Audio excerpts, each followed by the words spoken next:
இருக்கிற காட்டுக்கு தலைவன் தர்ப்ப ஆரண்ய ஈஸ்வரர்.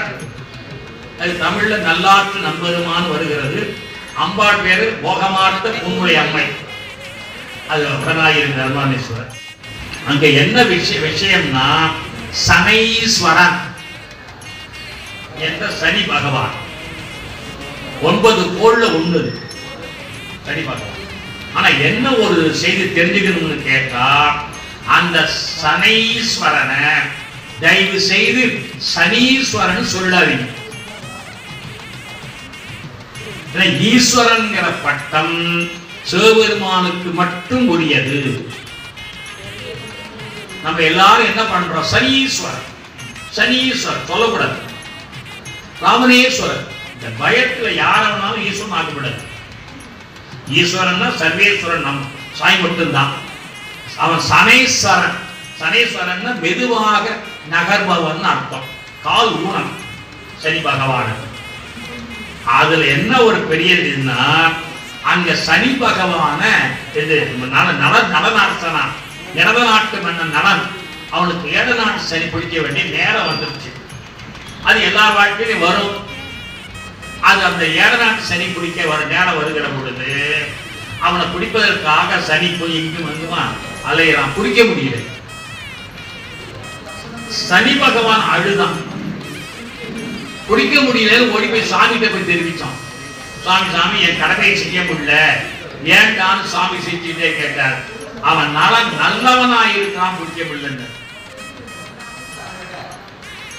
இதிலிருந்து நாம் என்ன தெரிஞ்சுக்கணும்னு கேட்டா, நமக்கு கெட்ட நேரம் வருகிற பொழுது கூட ஜாதகப்படி நாம மிக உயர்ந்த நல்லவனா இருந்துட்டோம்னா, மனத்தாலும் மொழியாலும் மெய்யாலும் இருந்துட்டோம்னா, அந்த கோள்கள் கூட பிடிக்க முடியாம தடுமாறும்.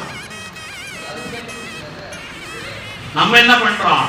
கோள்கள் பிடிக்கிறதுக்கு சிவப்பு கம்மள விரிச்சி வா வந்து நல்லா பிடிச்சுக்கிற அப்படிங்கிற தகுந்த மாதிரி நம்ம தவறான பாதையில எண்ணங்களையும் சொற்களையும் செயல்களையும் பயன்படுத்திக் கொண்டிருப்பதால் கோள்களுக்கு ஈஸியா பிடிக்கும். ஆனா நலனை பிடிக்க முடியல. அழுதா சனி பகவான். சுவாமி சொன்னார், சரி அவன் பிடிச்சா கடமை செய்யணும். நீ நாளைக்கு அந்த அரண்மனையில் அவன் கொல்ல வரான், கிணத்துல போய் குடிச்சிட்டு தண்ணி காலிட்டு வருவான். வரும்போது பின்னங்காரவன் தண்ணி ஊத்தாம வந்துடுவான். அதை ஒரு அனுசிதம்னு சொல்லி குடிச்சிட்டு முடியும். அதான் இன்னைக்கு கிராமத்தில் என்ன சொல்லுவாங்க, டேய் பின்னங்கால தண்ணி ஊத்தி வந்துடுறான், கால தண்ணி ஊத்தா வராதர பின்னங்காலன்னு சொல்லுவோம். என்னமோ அது ஒண்ணுதான் நம்ம செய்யாத. பின்னங்கால தண்ணி ஊத்தி வந்துடுவோம், முன்னங்கால 1000 தப்பு பண்ணிருக்கோம். அதனால் அது ஒரு காரணம். அதே மாதிரி நலம் செஞ்சுட்டா குடிச்சுட்டான் சரி. மனைவியை இழந்து, ஆட்சியை இழந்து, மாட்சி இழந்து, மானை இழந்து அவஸ்தப்பட்டான் 7 வருஷம். அவனை சரி விடுபட வேண்டிய நேரம் வந்துருச்சு. அந்த நேரம் ஒரு சாமியாரை பார்த்தான், நல்ல சாமியார் பார்த்தான். அவர் சொன்னார், கவலைப்படாத, உனக்கு நல்ல நேரம் வந்துச்சு, என்ன சந்திச்சுட்டு இல்ல, நீ போய் திருநள்ளாறுல தீர்த்தத்துல மூழ்கிட்டு கோயிலுக்கு போ, உன்னை சனி விட்டுவாங்க. நேரா போனா திருநள்ளாறுல குளத்துல மூழ்கினான். அதான் நல தீர்த்தம். மூழ்கிட்டு நேரா அங்கேருந்து கோயிலுக்கு போனான். போய் அப்படி கோயில்ல அப்படி நுழைஞ்சா பாருங்க, நடந்தா பிடிச்சிருந்த சனி விலகி இருந்தான். இன்னைக்கு திருநள்ளாறு கோயில்ல சனி பகவான் எங்க இருக்கிறார்னா கோயிலுக்கு உள்ள இல்ல. தெரிஞ்சுக்கணும். ஏன் தெரியுங்களா? கோயிலுங்கிறது கொடிமரத்தோடு சரியா வச்சு. சனி பகவான் கோயில் எங்க இருக்குன்னு கேட்டால் கொடிமரத்தை தாண்டி ஒரு கோபுரம் இருக்குது.